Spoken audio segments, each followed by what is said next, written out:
चश्मे के अगर आपके नंबर हैं तो आपको बहुत सारे आपके मन में सवाल आते होंगे और बहुत सारे सवाल लोग पूछते भी हैं चैनल्स पे, पेशेंट्स भी आते हैं पूछते हैं।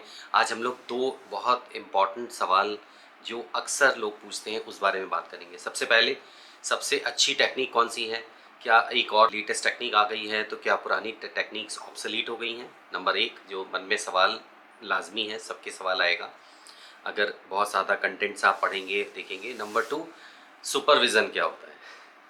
तो आज हम लोग केवल इन्हीं दोनों टॉपिक्स पे बात करेंगे, क्योंकि बहुत सारा जब कंटेंट, बहुत सारे सोशल मीडिया पे चैनल्स जब बहुत डिटेल्स में बात करते हैं, अगर टेक्नोलॉजी में वो एक एक टेक्नोलॉजी को लेके इस पे डिस्कस करते हैं, तो वो ये भूल जाते हैं शायद कि वो किसको सिखाने की कोशिश कर रहे हैं। क्योंकि एक मेडिकल पर्सन जिसने बहुत सारे चीज़ों को स्टडी किया है, उसका बेसिक्स कंसेप्ट्स क्लियर हैं, उसको प्रिंसिपल्स क्लियर हैं सर्जरी के बारे में, शायद उसके लिए तो बहुत आसान है, हमारे लिए वो समझना आसान है क्योंकि हम उसी के को शुरुआत से पढ़ते चले आ रहे हैं, उसके बारे में हम जानकारी लेते चले आ रहे हैं। लेकिन एक कॉमन पर्सन जिसको ABCD नहीं पता है आई के बारे में, अगर उसको कुछ भी कंसेप्ट्स क्लियर नहीं है, कैसे फंक्शंस होती हैं, आँख के फंक्शंस क्या होते हैं, नंबर्स क्यों हो जाते हैं और नंबर्स को करेक्शन कैसे किया जाता है, उसके मन में हमेशा सवाल होंगे और वो हमेशा दुविधा में रहेगा। तो आज हम लोग इसी बारे में बात करेंगे। मैं doctor Sudhir Srivastava, cataract and refractive surgeon, Sanai hospital, Lucknow से।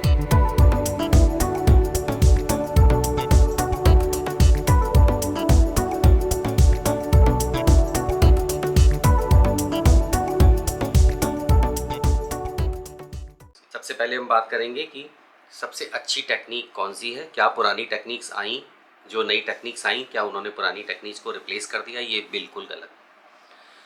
इस तरह के सोशल मीडिया पे आपको बहुत सारे लोगों के कंटेंट्स मिलेंगे जो कोई भी नई टेक्नोलॉजी को लेके उसके ऊपर बात करते हैं।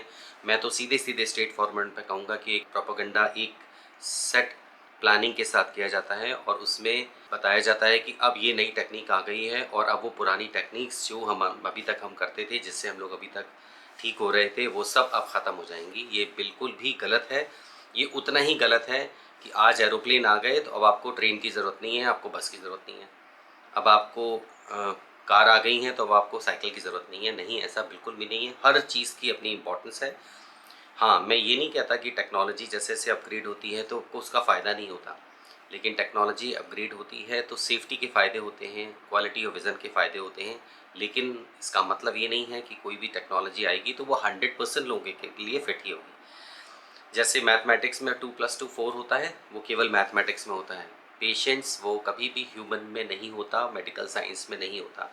एक पैरासिटामॉल आप रोज़ खाते हैं किसी भी बुखार के लिए, खांसी जुकाम के लिए, सर्दी जुकाम के लिए, लेकिन वो पैरासिटामॉल एक सीवियर रिएक्शन से करके आपकी लाइफ को भी ले सकती है किसी पर्सन की। तो इसलिए मेडिसिन में बहुत सारी चीज़ें मैथमेटिक्स की तरह नहीं चलती, बहुत सारे प्रेडिक्शंस चलते हैं। तो यहाँ पर इसलिए कोई भी टेक्निक किसी पर्सन के लिए फिट होगी ये गलत है। जैसे लेप्रोस्कोपिक सर्जरी अगर इंट्रोड्यूस हुई तो उसके फ़ायदे हैं बिल्कुल, लेकिन कहाँ पे लेप्रोस्कोपिक सर्जरी होगी ये डॉक्टर ही डिसाइड करेगा। कहाँ पे लेप्रोस्कोपिक सर्जरी करना सेफ़ नहीं है ये डॉक्टर ही डिसाइड करेगा। कहाँ पे ओपन करने की ज़रूरत है ये डॉक्टर ही डिसाइड करेगा। ये आपकी कंडीशंस के हिसाब से, आपके बॉडी की टेक्सचर्स के हिसाब से, आपके स्ट्रक्चर के हिसाब से डिसाइड होता है।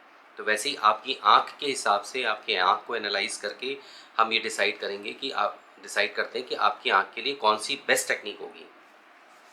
टेक्नोलॉजी अपग्रेड हुई हैं, लेकिन ये रिप्लेस करते हुए अपग्रेड नहीं हुई हैं। ये फ़ायदे कुछ, अगर हम बात करें स्पेसिफिकली, अगर मैं बात करूँ डायरेक्ट कॉन्टूरा की मैं बात करूँ, तो कॉन्टूरा भी हर पेशेंट में पॉसिबल नहीं होता, ये ध्यान रखिए। कॉन्टूरा के लिए कुछ स्पेसिफिक कंडीशंस होनी ज़रूरी हैं कि वो अगर पैरामीटर्स हमारे मीट आउट करते हैं तब हम कॉन्टूरा सॉफ्टवेयर को यूज़ करके करेक्शन कर सकते हैं। अगर वो मीट आउट नहीं होंगी तो आपका कॉन्टूरा सिस्टम काम नहीं करेगा।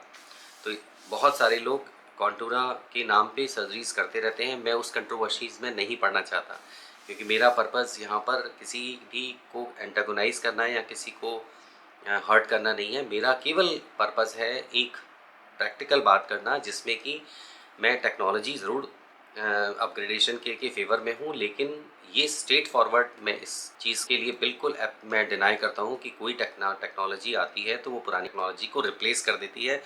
ऐसा बिल्कुल नहीं होता, ये बिल्कुल पॉसिबल नहीं है। हाँ, उन टेक्निक्स में जिनमें फ्लॉ था, जैसे पहले हम लोग रेडियल केराटोटमी करते थे, सर फॉडरॉव ने, रशियंस जो एक डॉक्टर थे, बहुत रिनाउंड सर्जन थे, उन्होंने इंसिजन्स लगाए कॉर्निया में, पेरिफेरी में रेडियल इंसिजन्स लगाए और उससे नंबर्स करेक्ट हो जाते थे। लेकिन लॉन्ग रन में जैसे से पता लगा कि इसके अपने नुकसान हैं, क्योंकि कॉर्निया वीक हो जाता है, स्कारिंग हो जाती है, रेगुलर हो जाता है, और धीमे धीमे क्योंकि बल्ज बढ़ता जाता है तो चश्मे के नंबर जो माइनस में थे वो प्लस में शिफ्ट हो जाते हैं। तो धीमे धीमे वो सर्जरी उस टेक्नोलॉजी को समझा गया और वो अब धीमे धीमे एब्सोल्यूट हो गई, अब नहीं की जाती। लेकिन LASIK technology as it is persist कर रही है पिछले 20-25 साल से। उसकी डिलीवर सिस्टम की, उसके सॉफ्टवेयर्स में ज़रूर फ़ायदा इम्प्रूवमेंट हो रहा है, लेकिन वो रिप्लेस नहीं कर रहे हैं। हर पेशेंट में अगर हम 10 पेशेंट को लेंगे तो 10 पेशेंट में अगर कोई एक टेक्निक में की बात करें तो वो 10 पेशेंट के लिए आइडियल होगी, ऐसा बिल्कुल नहीं है। हो सकता है वो 2 ही लोगों में उस टेक्निक से सर्जरी हो सकती है, रेस्ट 2 लोगों में दूसरी टेक्निक से सर्जरी होगी, बाकी 3 लोगों में डिफरेंट टेक्निक से सर्जरी होगी। तो इसलिए यहाँ पर प्लीज़ जब भी आप डॉक्टर के पास आइए तो आप ज़रूर जानकारी लेके आइए, ये अच्छी बात है, हमारे लिए आसान होता है आपको एक्सप्लेन करना। लेकिन अपने दिमाग में कोई इन्फरेंस लेके बना के बिल्कुल एक फिक्स आइडियाज़ के साथ नहीं आइए कि साहब मुझे तो यही टेक्निक से सर्जरी करानी है। यहीं पर आप चूक जाते हैं और यहीं पे आपका नुकसान भी होता है, फाइनेंशियल लॉस भी होता है और आपको कोई गेन भी नहीं होता उससे। आप पैसे भी ज़्यादा खर्च करते हैं और आपको उसका फ़ायदा भी नहीं मिलता, क्योंकि आपको मिलेगा नहीं फ़ायदा, क्योंकि वो किसी भी टेक्निक से सर्जरी करने से भी फ़ायदा मिल सकता था। लेकिन अगर हम बहुत ज़्यादा पूछेंगे तो फिर ऑब्वियसली हॉस्पिटल्स के ऊपर भी प्रेशर क्रिएट होता है कि नहीं, हमें तो ये भी टेक्निक रखनी है, वो भी टेक्निक रखनी है। तो मेरा कहने का मतलब ये है कि जब भी आप सर्जन के, जब आपको प्रॉब्लम है, नंबर्स हैं, तो आप अपने डॉक्टर के पास जाइए। आपने माइंड मेकअप कर लिया है कि मुझे करेक्ट कराना है, तो उनसे डिस्कस करिए किस टेक्निक से मेरा सेफ होगा सर्जरी, वो उनको डिसाइड करने दीजिए। फिर आप plus points, negative points, pros and cons जो हैं आप डिस्कस करिए टेक्निक्स के बारे में, और डॉक्टर के साथ प्लान करके सर्जरी की फिक्स करिए कि मुझे ये सर्जरी मेरे आँख के लिए होगी, ये मेरे लिए फाइनेंशियली भी अच्छी होगी और ये मेरे लिए आँख के लिए भी अच्छी होगी। ज़्यादा पैसा खर्च करने का मतलब ये नहीं कि आपको ज़्यादा अच्छी चीज़ आप मेडिकल साइंस में खरीद रहे हैं, ये दिमाग में क्लैरिटी रखिए। दूसरी बात करते हैं, दूसरा क्वेश्चन था कि जो ज़्यादा लोग पूछते हैं कि सुपरविज़न मुझे आ गई है, मेरी सर्जरी हुई थी और मुझे अब सुपरविज़न आ गई है। ये सुपरविज़न क्या होता है मुझे खुद नहीं पता, मुझे 30 साल हो गए इस मेडिकल फील्ड में, कि सुपरविज़न भी कुछ ऐसी चीज़ होती है।